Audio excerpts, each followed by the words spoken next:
Hello दोस्तों, आप सभी का स्वागत है हमारे मिशन सक्सेस कोचिंग क्लासेस में। बहुत दिनों बाद हम लोग स्टडी रिलेटेड वीडियो बनाने जा रहे हैं। यह वीडियो सीजीपीएससी प्रीलिम्स और व्यापम से संबंधित वीडियो है। पिछले 2 सालों से पीएससी अपना पैटर्न बदल चुका है। अब वो वन लाइनर क्वेश्चन की जगह डीपली कूट के रूप में क्वेश्चंस पूछ रहे हैं। तो उसी के आधार पर छत्तीसगढ़ हिस्ट्री से संबंधित हम कुछ क्वेश्चंस एमसीक्यू के रूप में लेकर आए हैं, जो कि नए सीजीपीएससी के पैटर्न के हिसाब से है। होपफुली आप लोगों को यह वीडियो बहुत पसंद आए और इसके क्वेश्चंस का जो तरीका है वो भी आप लोगों को पसंद आए। तो चलिए समय वेस्ट नहीं करते हुए हम अपने आज के वीडियो की तरफ ध्यान दें। और अगर आप लोगों को यह वीडियो पसंद आए तो आप लोग हमें कमेंट करके बताएं, ताकि आगामी हम आप लोगों को और ऐसे वीडियोस प्रदान कर सकें। तो हमारा पहला क्वेश्चन है,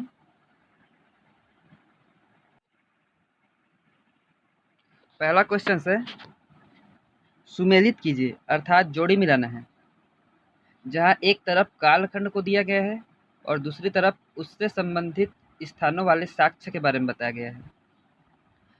तो हमारे कालखंड के हिसाब से हमारे साक्ष्य प्राप्त जहाँ जहाँ से हुए उस स्थान को हमें जोड़ी मिलाना है। पहला है पूरा पाषाण काल, फिर मध्य पाषाण काल, उत्तर पाषाण काल, नवपाषाण काल और महापाषाण काल तथा उससे संबंधित स्थान यहाँ दिए गए हैं: बोनटीला, धनौरा, सोनबरसा, बोतलदा और कालीपुर। अब आपको यहाँ जोड़ी मिलाना है। तो चलिए सही आंसर पर हम लोग जोड़ी मिलाते हुए चलते हैं, उसके पश्चात हमारा कौन सा कथन सही है वो पता चल जाएगा। तो पूरा पाषाण काल से संबंधित साक्ष्य हमें देखने को मिले हैं सोनबरसा से, अर्थात ए का 3, ए का 3। देखिए पहले ही ऑप्शन से हमें आंसर मिल गया। तो इसके हिसाब से चलिए अब आंसर देखते हुए चलते हैं। बी का 5, अर्थात मध्य पाषाण काल का संबंध है कालीपुर से, उत्तर पाषाण काल का संबंध है बोतलदा से, नवपाषाण काल का संबंध है बोनटीला से और उसी प्रकार से महापाषाण काल का संबंध है धनौरा से। इस प्रकार से केवल एक ऑप्शन से हमें आंसर का पता चल गया। इसके पश्चात दोस्तों हमारा दूसरा क्वेश्चन है, वाकाटक राजवंश के बारे में निम्न में से कौन सा कथन सही है। और यहाँ क्वेश्चन को ध्यान देना है दोस्तों कि कथन सही है पूछा गया है कि सही नहीं है पूछा गया है। पेपर में हम लोग पूरी तरह से नहीं पढ़ते हैं, जल्दबाजी में सही है और सही नहीं है को देख नहीं पाते हैं। तो यहाँ कथन पूछा गया है कि कौन सा सही है, जिसमें कथन पहला है वाकाटक वंश के संस्थापक विंध्य शक्ति थे। दूसरा कथन है रुद्रसेन प्रथम सम्राट की उपाधि धारण करने वाला पहला वाकाटक शासक था। और तीसरा कथन है नरेंद्र सेन ने सेतुबंध नामक पुस्तक लिखी। तो चलिए दोस्तों पहले ये देख लेते हैं कि कौन कौन से जो कथन है वो गलत है, उसके पश्चात सही कथन हमें पता चल जाएगा, फिर हम अपना कूट का चयन कर सकते हैं। इसमें जो आखिरी ऑप्शन है कि नरेंद्र सेन ने सेतुबंध नामक पुस्तक लिखी, ये गलत है दोस्तों, क्योंकि नरेंद्र सेन ने नहीं अपितु प्रवर सेन ने, किसने, प्रवर सेन ने सेतुबंध नामक पुस्तक लिखा था। और कौन से प्रवर सेन ने, प्रवर सेन द्वितीय ने। उसी प्रकार से सम्राट की उपाधि धारण करने वाला पहला जो वाकाटक शासक है वो रुद्रसेन नहीं है, बल्कि सम्राट की उपाधि धारण करने वाला पहला जो वाकाटक शासक है वो प्रवरसेन है। ठीक है, तो इस प्रकार से हमारा जो तीसरा और दूसरा कूट है, अर्थात तीसरा और दूसरा कथन है वो गलत हो गया। तो उस हिसाब से पहला जो वाकाटक वंश के संस्थापक विंध्य शक्ति थे ये सही है। अर्थात अगर हम कूट में देखें तो सी, ऑप्शन नंबर सी केवल एक वही सही है। वाकाटक वंश के संस्थापक विंध्य शक्ति थे, यही कथन सही है और अन्य जो 2 कथन है वो गलत है। दोस्तों समय वेस्ट नहीं करते हुए आगे चलते हैं। आज का हमारा तीसरा प्रश्न है, राजर्षि तुल्य राजवंश की मुद्रा पर कौन सा चिन्ह अंकित था। तो जैसा कि आप लोगों को पता है दोस्तों कि राजर्षि तुल्य जो राजवंश है वो आरंग में शासन करता था, इसलिए इनकी जो मुद्राएं हैं, इनके जो ताम्रपत्र हैं वो आरंग से प्राप्त हुए हैं। और आरंग ताम्रपत्र से जो आरंग ताम्रपत्र जो हमें प्राप्त हुआ है उससे हमें जो जानकारी मिलती है उसके अनुसार इनकी मुद्रा पर सिंह का अंकन है। किसका अंकन है दोस्तों, सिंह का। तो कौन सा आंसर सही हुआ, ऑप्शन नंबर बी। आगे चलते हैं। अगला प्रश्न है हमारा, निम्नलिखित कथनों पर विचार कीजिए तथा सत्य कथन का चुनाव कीजिए। यहाँ लिखा है सत्य कथन का चुनाव कीजिए, जिसमें पहला हमारा कथन है, उदयन को पांडु वंश के आदि पुरुष तथा संस्थापक के रूप में जाना जाता है। दूसरा कथन है, इंद्रबल पांडु वंश का वास्तविक संस्थापक था। तीसरा कथन है, चंद्रगुप्त का विवाह वसाटा देवी से हुआ। और चौथा है, सूरबल इंद्रबल का पुत्र था। उसके अनुसार से फिर यहाँ नीचे कूट दिया गया है। तो दोस्तों पहले देख लेते हैं कि कौन कौन सा कथन सही है, फिर हम अपने कूट में पता कर सकते हैं कि कौन सा आंसर सही है। तो जो पहला कथन है, उदयन या उदयन को पांडु वंश के आदि पुरुष तथा संस्थापक के रूप में जाना जाता है, ये कथन सही है दोस्तों। इसको उदयन या उदयन भी पढ़ते हैं। इसे पांडु वंश का आदि पुरुष भी कहते हैं और पांडु वंश का संस्थापक भी माना जाता है। जबकि वहीं इसी के पुत्र इंद्रबल को पांडु वंश का वास्तविक संस्थापक भी माना जाता है। तो दूसरा कथन भी सही हो गया। उसके पश्चात तीसरा आता है कि चंद्रगुप्त का विवाह वसाटा देवी से हुआ था। यह कथन गलत है दोस्तों, क्योंकि जो वसाटा देवी है उनका विवाह चंद्रगुप्त जी से नहीं बल्कि हर्षगुप्त जी से हुआ था, तो इसलिए यह कथन गलत हुआ। चौथा आता है, सूरबल जो है वो इंद्रबल का पुत्र था। ये कथन सही है दोस्तों। तो इस प्रकार से हमारा कथन नंबर 1, 2 और 4 ये तीनों सही हो गए और तीसरा वाला गलत हो गया। तो 1, 2 और 4 वाला हमारा दिया गया है ऑप्शन नंबर डी में। इस प्रकार से हमारा ऑप्शन नंबर डी सही आंसर है। आगे प्रश्न की तरफ बढ़ रहे हैं। अगला प्रश्न है हमारा, सुमेलित कीजिए। यहाँ भी हमें सही जोड़ी मिलाना है, जहाँ एक तरफ शासकों की सूचियाँ दी गई हैं और दूसरी तरफ सूची है राजवंशों की, अर्थात कौन सा शासक किस राजवंश से संबंधित है उसको हमें जोड़ी के रूप में मिलाना है। पहला दिया गया है चंद्रगुप्त, वराहराज, शिवगुप्त और मल्लराज। राजवंश में सूची दी गई है नलवंश, पांडुवंश, बाणवंश और सोमवंश। तो चलिए दोस्तों, जो शासक जिस राजवंश से है उससे हमें मिलाते चलते हैं, हमारा आंसर निकल आएगा। चंद्रगुप्त जी जो हैं वो पांडु वंश से संबंधित है, अर्थात ए का ऑप्शन नंबर 2। वराहराज जो है वो नल वंश से संबंधित है, अर्थात बी का ऑप्शन नंबर 1। इस प्रकार से 2 और 1 वाला हमें मिल गया ऑप्शन नंबर सी में। शिवगुप्त जो है वो सोमवंश से संबंधित है, साथ ही मल्लराज जो है वो बाण वंश से संबंधित है। इस प्रकार से हमारा जो ऑप्शन नंबर सी है 2, 1, 4, 3 ये हमारा सही आंसर होगा। दोस्तों आप लोगों को वीडियो पसंद आ रहा होगा। तो हमारा अगला प्रश्न है, कल्याण शाह के पश्चात कलचुरी वंश के विभिन्न शासकों को सही क्रम में चयनित कीजिए। अर्थात कल्याण शाह के बाद में जो शासक हुए हैं कलचुरी काल में, कलचुरी वंश में, उनको उनके कालक्रम के अनुसार जमाना है। तो कल्याण शाह के पश्चात दोस्तों लक्ष्मण शाह है, और उसके पश्चात आए हैं हमारे शंकर शाह, उसके पश्चात आए हैं हमारे त्रिभुवन शाह, और उसके बाद आए हैं आदिली शाह, और अंत में हुए हैं तखत सिंह। तो इस प्रकार से अगर हम क्रम देखें तो हमारा क्रम है लक्ष्मण शाह 1, शंकर शाह 3, उसके बाद हुए हैं त्रिभुवन शाह 2, 1, 3, 2, उसके बाद आदिली शाह 4 और तखत सिंह 5। इस क्रम में दोस्तों हमारा ऑप्शन नंबर 1 आता है। तो हमारा सही आंसर होगा ऑप्शन नंबर 1। अगला प्रश्न देखते हैं दोस्तों। अगला प्रश्न है, कलचुरी राजवंश के प्रशासन से संबंधित सत्य कथन या कथनों को चयनित कीजिए। अर्थात यहाँ कलचुरी राजवंश के प्रशासन से संबंधित कथन नीचे दिए गए हैं, जिनमें से कोई एक कथन या एक से अधिक कथन सही हैं। तो कौन कौन से कथन सही हैं उनका हमें चयन करना है। पहले कथन को हम लोग देख लेते हैं। पहला कथन है, कलचुरी राज्य को कई प्रशासनिक इकाइयों जैसे राष्ट्र, विषय, मंडल इत्यादि में विभाजित किया गया था। दूसरा है, कलचुरी प्रशासन में अनूठी व्यवस्था उनकी गढ़ प्रणाली थी। तीसरा है, प्रशासनिक सुविधा की दृष्टि से संपूर्ण कलचुरी राज्य को विभिन्न गढ़ों में विभाजित किया गया था। तो जो सही है उसको हम लोग देखते हैं दोस्तों। हमारा जो कलचुरी राज्य है उनके प्रशासनिक इकाइयों को राष्ट्र, विषय, मंडल इत्यादि में विभाजित किया गया था, यह सही ऑप्शन है। दूसरा, अगर आपने कलचुरी प्रशासन के बारे में पढ़ा होगा तो कलचुरी प्रशासन में गढ़ प्रणाली गढ़ प्रणाली, लक्ष्मण शाह कल्याण शाह जी के बारे में आप लोगों ने सुना ही होगा, तो उन्हें गढ़ प्रणाली के जनक के रूप में जाना जाता है। तो गढ़ प्रणाली की व्यवस्था थी, यह भी सही है। प्रशासनिक सुविधा की दृष्टि से संपूर्ण कलचुरी राज्य को विभिन्न गढ़ों में विभाजित किया गया था। अब गढ़ प्रणाली है तो गढ़ में विभाजित तो करेंगे ही, तो इस प्रकार से पहला, दूसरा और तीसरा तीनों कथन यहाँ सही है, अर्थात ऑप्शन नंबर 1। अगला प्रश्न देखते हैं दोस्तों। बस्तर के छिंदक नाग राजवंश के बारे में निम्न में से कौन सा कथन असत्य है? देखिए यहाँ प्रश्न क्या लिखा है, कौन सा कथन असत्य है, सत्य नहीं पूछा है, तो हमें असत्य को बताना है।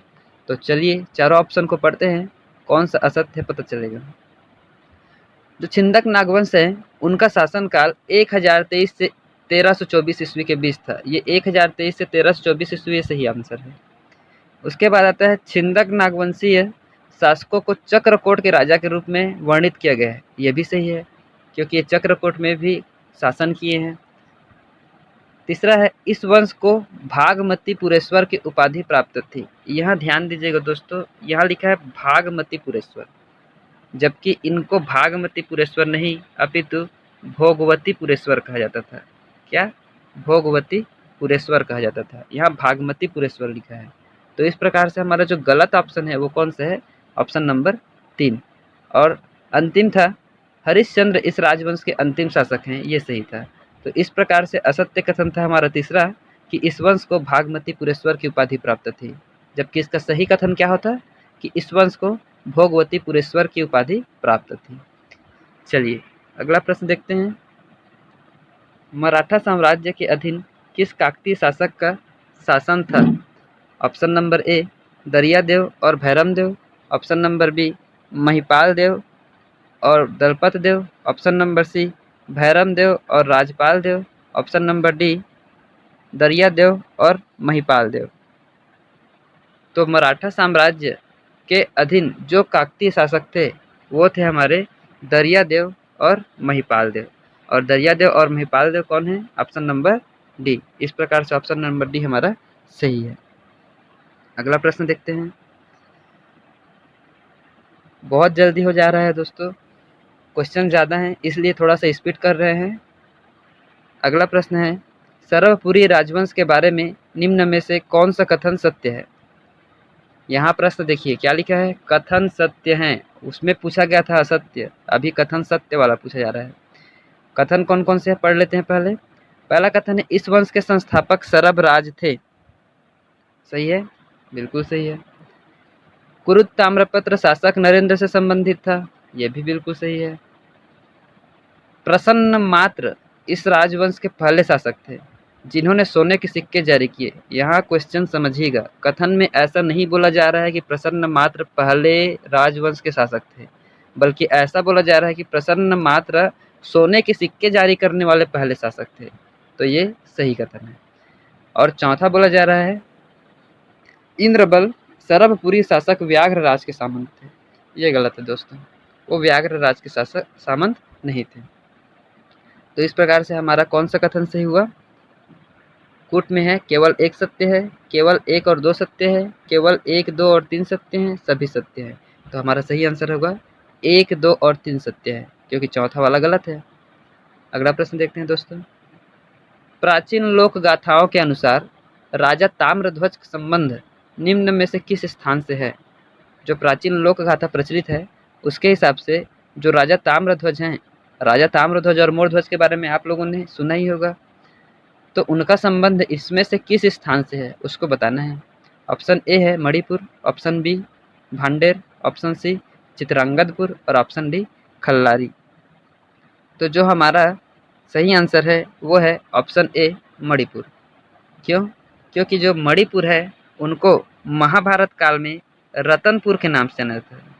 सॉरी, जो अभी रतनपुर है उसको महाभारत काल में मणिपुर के नाम से जाना जाता था, जो कि राजा ताम्रध्वज और राजा मोरध्वज की राजधानी हुआ करती थी। कालांतर में ताम्रध्वज और मोरध्वज नामक जो राजा हुए उनकी राजधानी थी मणिपुर, जो कि वर्तमान रतनपुर का प्राचीन नाम है। तो इस प्रकार से ताम्रध्वज और मोरध्वज का संबंध कहाँ से है? मणिपुर से है। अगला प्रश्न देखते हैं। छत्तीसगढ़ में मराठा शासन के बारे में निम्न में से कौन सा कथन सत्य है? यहाँ भी क्वेश्चन ध्यान दीजिएगा, कथन सत्य को पूछ रहा है, असत्य को नहीं। तो कौन कौन से कथन है, कथन को देखते हैं फिर कूट से मिलाएंगे। कथन पहला है, मराठा प्रशासन का उदय काकतीय वंश के पतन के साथ प्रारंभ हुआ। मराठाओं ने तालुकदारी प्रथा नामक नई प्रणाली की शुरुआत की। 1741 में मोहन सिंह के आत्मसमर्पण के बाद इस क्षेत्र का प्रभुत्व मराठों के अधीन आ गया। तो यहाँ पास पहले देख लेते हैं कि कौन कौन सा सही है। ऑप्शन नंबर जो 1 है, मतलब कथन 1 है, मराठा प्रशासन का उदय काकतीय वंश के पतन के साथ प्रारंभ हुआ, ये गलत है। गलत क्यों है? क्योंकि मराठा प्रशासन का जो आरंभ है वो काकतीय वंश के पतन के साथ नहीं, अपितु कलचुरी वंश के पतन के साथ चालू हुआ था। अर्थात कलचुरी वंश के जो शासक थे, जब उन्होंने आत्मसमर्पण किया उसके पश्चात ही मराठा प्रशासन की शुरुआत हुई। तो इस प्रकार से ऑप्शन नंबर 1 गलत हो गया। कथन नंबर जो 2 है, मराठाओं ने तालुकदारी प्रथा नामक एक नई प्रणाली की शुरुआत की, ये सही है। किसकी शुरुआत की थी? तालुकदारी प्रथा की शुरुआत की थी। और कथन नंबर 3 है, 1741 में मोहन सिंह के आत्मसमर्पण के बाद इस क्षेत्र का प्रभुत्व मराठाओं के अधीन आ गया था। 1741 में मोहन सिंह के आत्मसमर्पण के बाद में यह क्षेत्र मराठाओं के अधीन नहीं आया था, अपितु जो रघुनाथ सिंह है, कलचुरी शासक रघुनाथ सिंह, इन्होंने आत्मसमर्पण किया था। उसके पश्चात ही यह मराठाओं के अधीन आया था। उसके कुछ समय पश्चात मोहन सिंह ने भी यहाँ शासन प्रशासन किया था, किंतु जिन्होंने आत्मसमर्पण किया उनका नाम रघुनाथ सिंह था। तो इस प्रकार से ऑप्शन नंबर 3 गलत हुआ, कथन नंबर 3 गलत हुआ और कथन नंबर 1 गलत हुआ और कथन 2 सही हुआ। और केवल कथन 2 वाला कौन सा ऑप्शन है? ऑप्शन नंबर ए, केवल 2 सत्य है। अर्थात मराठाओं ने तालुकदारी प्रथा नामक एक नई प्रणाली की शुरुआत की, यही कथन केवल यहाँ सत्य है। चलिए समय नहीं लेते हुए अगले प्रश्न की तरफ बढ़ते हैं। छत्तीसगढ़ से प्राप्त शैल चित्रों से संबंधित निम्न में से सत्य कथन को चयन कीजिए। यहाँ भी क्या बोला जा रहा है? सत्य कथन का चयन कीजिए। सत्य कथन को चयन करने के लिए बोला जा रहा है। पहला कथन है, छत्तीसगढ़ में वर्ष 1911 में ब्रिटिश इतिहासकार एंडरसन ने प्रथम शैल चित्रों की खोज की थी।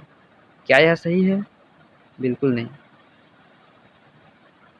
ब्रिटिश इतिहासकार एंडरसन ने प्रथम शैल चित्रों की खोज की थी, यह बात सबको पता है, लेकिन किस सन में? सन 1910 में, ना कि 1911 में। तो ये गलत हो गया। सिंघनपुर रायगढ़ जिले के शैल चित्रों को इंडिया पेंटिंग 1918 में शामिल किया गया था, यह सही है। किसमें शामिल किया गया था? सिंघनपुर से जो प्राप्त शैल चित्र है उसको इंडिया पेंटिंग में। और तीसरा है, कबरा पहाड़ की गुफाओं से प्राप्त चित्र लाल रंग में है, ये भी सही है। तो इस प्रकार से कथन 2 और कथन 3 सही है। कौन सा कूट है हमारा? कूट नंबर सी, 2 और 3 सत्य हैं। चलिए आगे बढ़ते हैं अगले प्रश्न की तरफ। और अगला प्रश्न है हमारा, निम्नलिखित कथनों पर विचार करें और सही उत्तर का चयन करें। इसमें से कौन सा कथन सही है उसको हमें बताना है। पहला है, ऐसा माना जाता है कि श्री राम ने सीतामढ़ी हरचौका से छत्तीसगढ़ में प्रवेश किया था। सही है, बिल्कुल ये सही है। सीतामढ़ी हरचौका ये कोरिया में स्थित है, यहाँ से इन्होंने प्रवेश किया था, ऐसा माना जाता है। दूसरा है, स्थानीय मान्यता के अनुसार कौशल ग्राम जो है वो वर्तमान में गौरेला पेंड्रा मरवाही जिले में स्थित है। कौशल ग्राम जो है वो गौरेला पेंड्रा मरवाही जिले में स्थित नहीं है। अगर आप लोगों ने भूपेश बघेल जी द्वारा जो घोषणा किया गया है राम वन गमन पर्यटन पथ के बारे में, तो उसमें ध्यान दिया होगा तो पता होगा कि जो कौशल ग्राम है वो हमारे बिलासपुर जिले के अंतर्गत आता है, ना कि गौरेला पेंड्रा मरवाही जिले के। तो हमारा ये जो दूसरा है वो गलत हो गया। उसके पश्चात तीसरा है, राम झरना रायगढ़ जिले के खरसिया में स्थित है। ये राम झरना जो है वो रायगढ़ जिले में तो स्थित है, लेकिन उसके खरसिया में स्थित नहीं है दोस्तों, बल्कि यह जो राम झरना है वो रायगढ़ जिले के भूपदेवपुर में स्थित है। कहाँ स्थित है? भूपदेवपुर में। तो इस प्रकार से ये ऑप्शन भी गलत हो जाएगा। तो हमारा सही वाला कौन सा होगा? केवल 1 सही है। तो केवल 1 सही कौन सा कूट है? कूट नंबर पहला। आशा कर रहे हैं कि आप लोग को क्वेश्चन समझ में आ रहे होंगे और अच्छे लग रहे होंगे। अगर अच्छे लगेंगे तो कमेंट करके बताइएगा और ऐसे ही क्वेश्चन हम आप लोग के लिए फिर से लेकर आएंगे। अगला है हमारा, कौशल मंडलाधिपति की उपाधि किसे प्रदान की गई? कौशल मंडलाधिपति की उपाधि इनमें से किसे प्रदान की गई? पहला है नन्नराज प्रथम, दूसरा है नन्नराज द्वितीय, तीसरा है नन्नराज प्रथम और नन्नराज द्वितीय दोनों को, और चौथा है तिवरदेव को। तो जो कौशल मंडलाधिपति की उपाधि है, चारों ऑप्शन में से नन्नराज द्वितीय इनको यह उपाधि प्रदान की गई थी। अगले प्रश्न की तरफ बढ़ते हैं और अगला प्रश्न है हमारा, निम्न में से कौन इंद्रबल के पुत्र थे? अब आपने पांडु वंश के बारे में देखा, जिसमें हम लोगों ने बताया था अभी पिछले एक प्रश्न में कि उसके जो संस्थापक हैं वो इंद्रबल हैं। तो इन्हीं इंद्रबल के पुत्र इनमें से कौन कौन हैं? इनके 4 पुत्र थे, उन चारों पुत्रों के बारे में हमें यहाँ बताना है। तो यहाँ दिया गया है उस ऑप्शन के अनुसार, हमारा जो ऑप्शन नंबर डी है, ऑप्शन नंबर डी अर्थात नन्नराज प्रथम, सूरबल, ईशान देव और भवदेव, ये चारों इंद्रबल के पुत्र हैं। ठीक है, उसके पश्चात बढ़ते हैं हम अपने अगले प्रश्न की तरफ। निम्नलिखित कथनों पर विचार करें और सही विकल्प का चयन करें। यहाँ कथन दिया गया है, पहले कथन को पढ़ते हैं, उसके बाद सही विकल्प बोला है। तो सही विकल्प अर्थात सही कथन कौन कौन से हैं उसको देखना है। पहला कथन है, ओडिशा के सोमवंश का शासनकाल 9वीं से 12वीं शताब्दी के मध्य था। ओडिशा के जो सोमवंश हैं उनका शासनकाल 9वीं से 12वीं शताब्दी के मध्य था। क्या यह सही है? कदापि नहीं, क्योंकि इनका जो शासनकाल है वो 9वीं से 12वीं नहीं अपितु 9वीं से 11वीं शताब्दी के मध्य था। फ्रेंड्स, पेपर में विशेष रूप से क्वेश्चंस को अच्छे से पढ़िएगा, क्योंकि एक एक वर्ड की वजह से पूरा का पूरा जो आंसर है वो चेंज हो जा रहा है।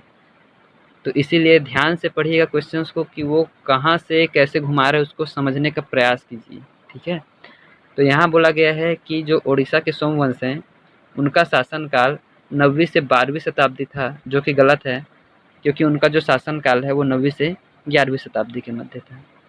दूसरा है कि ओडिशा के सोमवंशी शासक त्रिकलिंगाधिपति की उपाधि धारण करते थे। ये ऑप्शन सही है। तो इस प्रकार से हमारा कूट नीचे दिया गया है, दोनों सत्य है, दोनों असत्य हैं, केवल एक सत्य है, केवल 2 सत्य है। तो जो ऑप्शन नंबर डी है केवल 2 सत्य है, ये हमारा सही आंसर होगा। इसके पश्चात हम अपने अगले प्रश्न की तरफ बढ़ते हैं कि ओडिशा के सोमवंश के किस शासक ने बंगाल और आंध्र पर आक्रमण किया था? ओडिशा में जो सोमवंश के शासक हुए उसमें से कौन से शासक हैं जिन्होंने बंगाल और आंध्रा पर आक्रमण किया था, उसको हमें बताना है। ऑप्शन नंबर ए है महाशिवगुप्त, ऑप्शन नंबर महाशिवगुप्त प्रथम, ऑप्शन नंबर बी है महाशिवगुप्त द्वितीय, ऑप्शन नंबर सी महाशिवगुप्त तृतीय और ऑप्शन नंबर डी महाशिवगुप्त चतुर्थ। तो जो हमारे महाशिवगुप्त द्वितीय हैं, इन्होंने उड़ीसा के सोमवंश के शासक रहते हुए बंगाल और आंध्रा पर आक्रमण किया था। तो ऑप्शन नंबर बी हमारा सही आंसर होगा। इसके पश्चात अगले प्रश्न की तरफ बढ़ते हैं। कांकेर के सोमवंश के बारे में निम्न में से कौन सा या से कथन सही हैं? लास्ट क्या लिखा है? कथन सही हैं। कौन कौन से हैं उसको हमें चयन करना है। कथन पहला है, सोमवंश का शासनकाल 13वीं से 14वीं शताब्दी तक चला। कथन नंबर 2 है, तहनका पार ताम्रपत्र पन्ना राज से संबंधित है। और कथन नंबर 3 है कि कांकेर के सोमवंश के संस्थापक सिंहराज थे। यहाँ कौन से कथन सही हैं उनका चयन करना है। तो जो कथन नंबर 1 है कि सोमवंश का शासनकाल 13वीं से 14वीं शताब्दी तक चला, ये कथन बिल्कुल सही है। उसके पश्चात है, तहनका पार ताम्रपत्र पन्ना राज से संबंधित है, ये कथन गलत है दोस्तों, क्योंकि जो तहनका पार ताम्रपत्र प्राप्त हुए सोमवंशी शासकों के, वो पन्ना राज के नहीं अपितु पंपा राज के, देखिए एक एक वर्ड, पन्ना राज के नहीं अपितु किनके, पंपा राज से संबंधित थे। पंपा राज के प्राप्त हुए हैं जो ताम्रपत्र प्राप्त हुए हैं। उसके बाद जो कांकेर के सोमवंश के संस्थापक थे वो सिंहराज थे, ये भी बिल्कुल सही है। अर्थात कथन नंबर 1 और 3 सही हैं। तो ऐसा हमारा कौन सा कूट है? कूट नंबर सी, कथन नंबर 1 और 3 सत्य हैं। इसके पश्चात अगले प्रश्न की तरफ बढ़ते हैं, जो आज का हमारा अंतिम प्रश्न है कि निम्न में से कौन सा युग्म सही सुमेलित है। यहाँ जोड़ी देखना है दोस्तों, जहाँ पहली सूची बनाई गई है पुरातात्विक स्थल की और दूसरी तरफ सूची बनी है उनसे संबंधित जिलों की, जिसमें से जो 3 पुरातात्विक स्थल हैं उनके जिलों के नाम गलत छपे हैं और केवल एक जो पुरातात्विक स्थल है वो सही जिलों से संबंधित लिखा गया है। तो वह कौन सा जिला है जो सही लिखा गया है और उसका पुरातात्विक स्थल है, उसको हमें यहाँ चयन करना है। तो पुरातात्विक स्थल सिरपुर का संबंध बलौदा बाजार से, मल्हार का संबंध जांजगीर चांपा से, भाटागुड़ा का संबंध बस्तर से और नगपुरा का संबंध राजनांदगांव से बताया गया है। तो इसमें से पहले कौन कौन से गलत हैं उसको देख लेते हैं। ये जो सिरपुर है, ये सिरपुर बलौदा बाजार नहीं है दोस्तों, बल्कि ये महासमुंद है। उसके पश्चात मल्हार, इसका संबंध जांजगीर चांपा से नहीं है, ये बहुत फेमस नाम है, बल्कि इसका संबंध हमारे बिलासपुर से है। और उसके पश्चात आता है हमारा भाटागुड़ा बस्तर, ये सही है दोस्तों, अर्थात हमारा जो ऑप्शन नंबर 3 है सी, वो हमारा सही आंसर है। भाटागुड़ा का संबंध बस्तर से है। और अंतिम में है नगपुरा, जो कि राजनांदगांव लिखा है, ये भी गलत है, क्योंकि नगपुरा जो है वो दुर्ग में स्थित है। और अगर आप लोग करेंट अफेयर अभी देख रहे होंगे तो पिछले टाइम बताया गया था कि जो नगपुरा है यहाँ से जैन धर्म के साक्ष्य प्राप्त हुए हैं। करंट अफेयर्स में आप लोगों ने पढ़ा होगा कि नगपुरा से जैन धर्म के साक्ष्य प्राप्त हुए हैं, तो उस समय ये भी बताया गया था कि वो दुर्ग जिले में स्थित है। तो इस प्रकार से डी भी गलत हुआ। हमारा ऑप्शन नंबर सी भाटागुड़ा, जो कि बस्तर से संबंधित है, ये यहाँ सही आंसर है। दोस्तों आशा कर रहे हैं कि आप लोगों को हमारा आज का यह जो वीडियो है वो पसंद आया होगा और हमारे जो क्वेश्चन जो कलेक्ट किए गए हैं वो भी अच्छे लगे होंगे। और अगर आपको ये क्वेश्चंस अच्छे लग रहे हैं तो हमें कमेंट कीजिएगा, ताकि आगे हम आप लोगों के लिए और ऐसे क्वेश्चंस तैयार करके ला सकें। थैंक यू दोस्तों।